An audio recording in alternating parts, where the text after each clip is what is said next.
नमोस्तु महाराज जी। मेरा प्रश्न आपसे यह है कि मेरे स्कूल में बहुत से अदर कास्ट के बच्चे अदर कास्ट के बच्चे हम जैन बच्चों को क्रिटिसाइज करते हैं, अशब्द बोलते हैं और दिगंबर मुनि पे वो बहुत गंदे शब्द बोलते हैं, जिससे मेरे जो फ्रेंड सर्कल में जैन बच्चे हैं वो तब जैन धर्म को खराब समझने बोलते हैं कि श्रद्धा नहीं रखते, समझते हैं कि जैन धर्म की क्रियाएँ बहुत कठिन, हम नहीं कर सकते। यहाँ तक कि वो बच्चा कहता है जिस तरह हिटलर ने ज्यूश लोगों को मारा तो वैसे वो भी जैन धर्म को बिल्कुल मिटा डालेगा, सत्ता पे आ जाएगा वो। ऐसा है, देखो ये उनका दोष नहीं, दोष उनकी अज्ञानता का है। इस बच्चे ने बहुत गंभीर प्रश्न किया और मैं कहना चाहता हूँ कि हर पेरेंट्स को और हर बच्चे को इस विषय में अवेयर होने की ज़रूरत है। जैन धर्म की वास्तविक जानकारी न हो पाने के कारण लोग जैन धर्म को गलत तरीके से प्रस्तुत करते हैं। जैसे जैन धर्म एक कठोर साधना है, जैनियों में बड़ी कठोरता है, जैन लोग ऑर्थोडॉक्स होते हैं, एक बात की जाती है। और जैन धर्म के अनुसार दिगंबर मुनि की चर्या को कई लोग समझ नहीं पाते।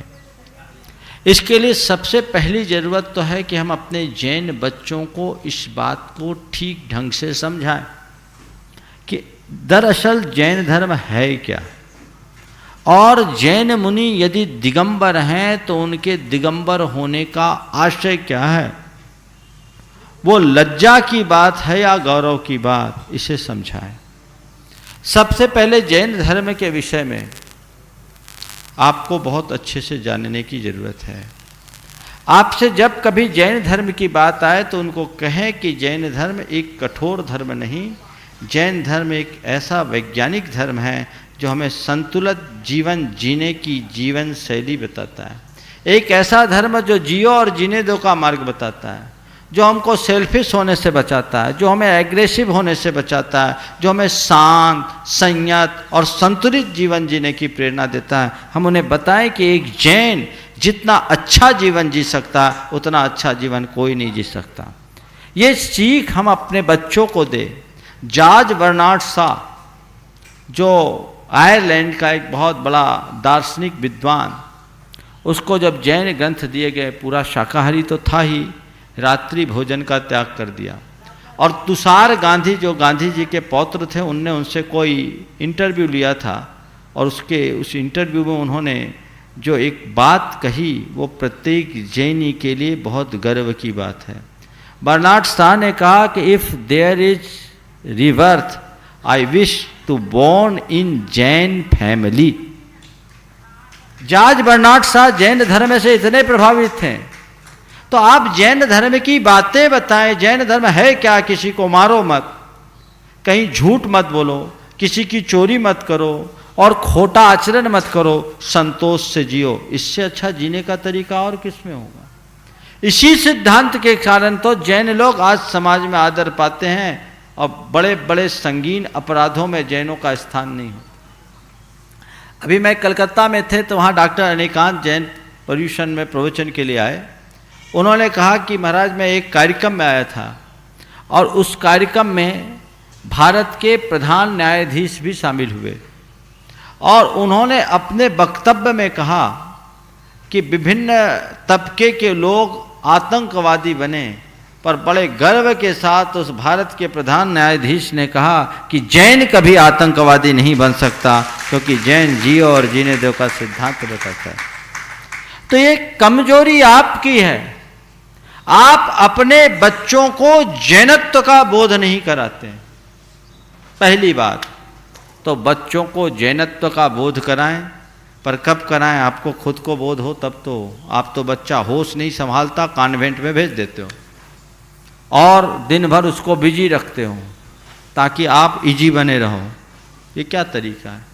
उन्हें सिखाएं, 4 बातें सिखाएं जिससे उसकी जैन धर्म के प्रति निष्ठा गहरी हो। उस बच्चे ने मुझे अभी कमरे में पूछा तो मैंने कहा ये प्रश्न तुम मंच पर करना, क्योंकि ये तुम्हारी वेदना नहीं, तुम्हारे जैसे अनेक जैन बच्चों की वेदना होगी, जिनकी बात सुनकर जैन बच्चे यदि जैन धर्म से विमुख होने की बातें करने लगे तो ये बहुत चिंतनीय बात है। हमें इसके प्रति जागरूक होना होगा। रही बात दिगंबरत्व की, दिगंबर मुनि होने की, तो हमें ये बताना चाहिए कि जैन मुनि दिगंबर है, नग्न नहीं। नग्न होना और बात है और दिगंबर होना और बात है। उन्हें समझाओ कि नग्न तो भोगी विलासी होता है, नग्न कोई भी हो सकता है, दिगंबर हर कोई नहीं हो सकता।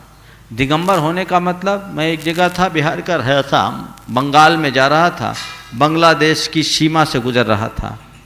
एक पत्रकार मेरे पास आया, उसने पूछा आप नग्न क्यों हैं? मैंने कहा किसने कहा मैं नग्न हूँ, मैं तो दिगंबर हूँ। मैंने कहा किसने कहा मैं नग्न हूँ? बोला आपने कोई कपड़े नहीं पहने। हम बोले कपड़ा पहनने वाला नग्न हो ये कोई ज़रूरी नहीं, मैं दिगंबर हूँ।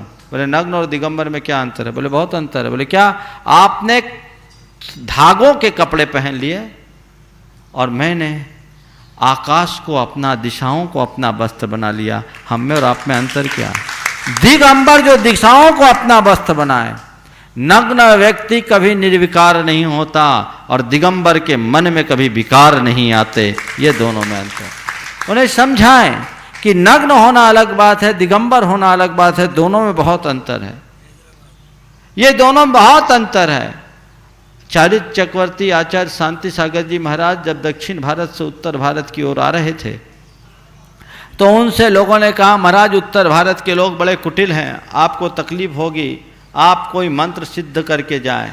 तो उन्होंने कहा जिस साधु परमेष्ठी को लोग नमोकार मंत्र से जपते हैं और अपना अनिष्ट अमंगल टालते हैं, वो साधु अपने अनिष्ट को सिद्ध कर टालने के लिए कोई मंत्र सिद्ध करे, मुझे ये समझ में नहीं आता। वो बिना मंत्र सिद्धि के निकले और जब हैदराबाद की सीमा में पहुँचे तो वहाँ के निजाम की तरफ से उनके विचरण पर रोक थी और ये कह दिया गया कि हमारे राज्य की सीमा में किसी नग्न आदमी को प्रवेश नहीं मिलेगा। सर सेठ हुकुमचंद जी जैन, जो इंदौर में उस समय जैन समाज के एक बहुत बड़े स्तंभ थे, नेता थे, उनको मालूम पड़ा तो वो सब जाकर हैदराबाद के निजाम को सारी वस्तु स्थिति से अवगत कराए और उनको अवगत कराने के बाद जब उन्हें बताया कि इन महाराज का स्वरूप ये चर्या है तो हैदराबाद के निजाम ने कहा ठीक महाराज आएंगे और मैं खुद उनका स्वागत करूंगा, मेरी बेगम उनका स्वागत करेगी। हैदराबाद की सीमा में पहुंचने के बाद हैदराबाद निजाम ने खुद अपनी बेगम के साथ उनकी आरती उतारी और जब वहाँ के तथाकथित धार्मिकों ने, धार्मिक संस्थाओं के प्रमुखों ने इस पर आपत्ति की तो हैदराबाद के निजाम ने कहा कि हमारे रियासत में नंगों के विचरण पर प्रतिबंध है, फरिश्तों के विचरण पर नहीं। तो ये बात हमें समझाने की ज़रूरत है, बच्चों को समझाने की ज़रूरत है कि दिगंबर होने का मतलब क्या है।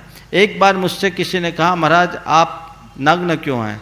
मैंने कहा आपने कपड़े क्यों पहने? आप नग्न क्यों हैं? मैंने कहा कपड़े क्यों पहने हो?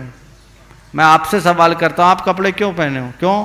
क्योंकि आपके पास कुछ है जिसे आप छिपाना चाहते हो, वह है आपकी लज्जा, वह है आपका विकार। आपके अंदर विकार है, आपके अंदर लज्जा है, उसे ढांकने के लिए आपको कपड़े पहनना पड़ता। हमारे अंदर विकार नहीं, और विकार नहीं तो तज्जन लज्जा नहीं, इसलिए हमें कुछ ढांकने की जरूरत ही नहीं। प्रकृति का सर्वश्रेष्ठ रूप है। गांधी जी ने लिखा है कि मैं दिगंबरत्व मनुष्य का आदर्श रूप है। तो उन्हें ये बातें बताना चाहिए और अपने बच्चों को ये सिखाना चाहिए कि दिगंबर मुनि केवल वस्त्र विहीन नहीं होते, बल्कि उनकी जो चर्या है वह चर्या उन्हें धरती का भगवान बना देती है। वो चर्या कितनी उत्कृष्ट चर्या, जैन साधना जितनी उत्कृष्ट है और जैन साधु की चर्या जितनी निर्मल है, आज भारत में किसी की नहीं। हम लोग अमरकंटक गए सन 1994 की बात। आचार्य गुरुदेव के आगवानी के लिए अमरकंटक के सारे संत आए। 15 जनवरी का दिन था, हिल स्टेशन है, नीचे बादल, ऊपर हम लोग चल रहे थे और वहाँ के साधु लोग ओवर कोट पहनकर आगवानी करने आए थे। और वहाँ आकर के उनने देखा ये एकदम कुछ नहीं, बिना चटाई के, हमारे संग में ज़्यादातर मुनिराज चटाई नहीं ओढ़ते, और कड़कड़ाती ठंड में, उन दिनों मैं भी गुरु चरणों में ही था। दूसरे दिन सुबह 7:45 बजे कार की बोनट पर आधा इंच की आइस की परत जमी हुई थी, इतनी कड़कड़ाती ठंड थी। लोग रात में देखने आए कि कहीं कोई आगी वागी तो नहीं तापते, कंबल अम्बल तो नहीं ओढ़ते, खुला दरबार, आके देख लो जिसको देखना। तो उस सभा में वहाँ एक कार्यक्रम हुआ सिद्ध चक्र विधान, जिसमें 1008 जोड़े बैठे थे। और उस सभा में वहाँ के कल्याण बाबा, मौनी बाबा और एक सुखदेवानंद सरस्वती, 3 बड़े साधु आए। उन तीनों के जो स्टेटमेंट थे मैं आपको कहना चाहूँगा। कल्याण बाबा ने कहा कि आपने भगवान के दर्शन किए या न किए हों, पर आचार्य श्री की ओर उन्मुख होकर के कहा कि आपने भगवान के दर्शन किए हो या नहीं किए हो, पर ये जो जीवित भगवान बैठे हैं इनका दर्शन बिरले को ही मिलता है।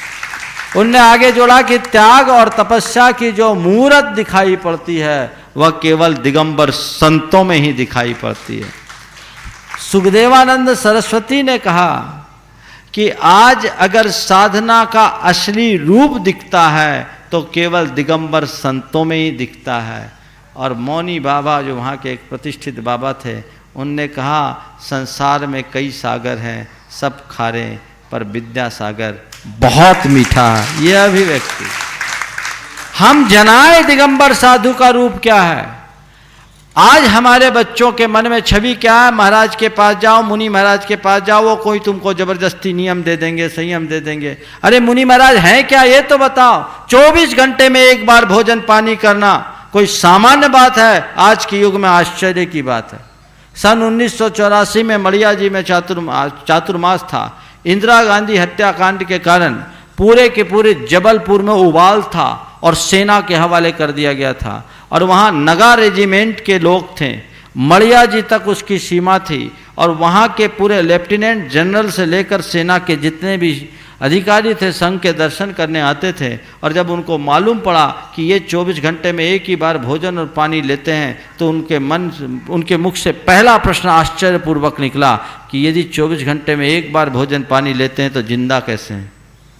बताओ, 24 घंटे में एक बार पानी लेना, एक बार भोजन लेना, हमेशा पैदल विहार करना, किसी जूते चप्पल का उपयोग नहीं करना, सर्दी गर्मी बरसात में ऐसे निरावरण रहना, आधुनिक सुख सुविधाओं से दूर रहना, कोई हंसी खेल की बात है? अपने हाथों से केश लोच करना, कभी किसी से किसी को श्राप नहीं देना, किसी से प्रसन्न होकर वरदान नहीं देना, निंदा करने वाले पर और उपसर्ग करने वाले पर सम दृष्टि रखना, धरती पर भगवान का ही रूप हो सकता है। ये बात बच्चों को बताना चाहिए। और जब बच्चों के सामने ऐसे प्रश्न आए तो बच्चों को भी उन्हें बहुत दृढ़ता से बताना चाहिए और उन्हें एक ही बात करना चाहिए, तुम्हारे मन में मुनि महाराज को लेकर जो भी धारणाएं, एक बार मेरे साथ हमारे महाराज के पास चलो, फिर आकर के बताना कि तुम किसी नंगे से मिलकर आए या किसी धरती के भगवान से मिलकर गए हो, तुम्हारी धारणा खुद पलट जाएगी। इसलिए इसमें कुछ भी अश्लीलता की बात नहीं,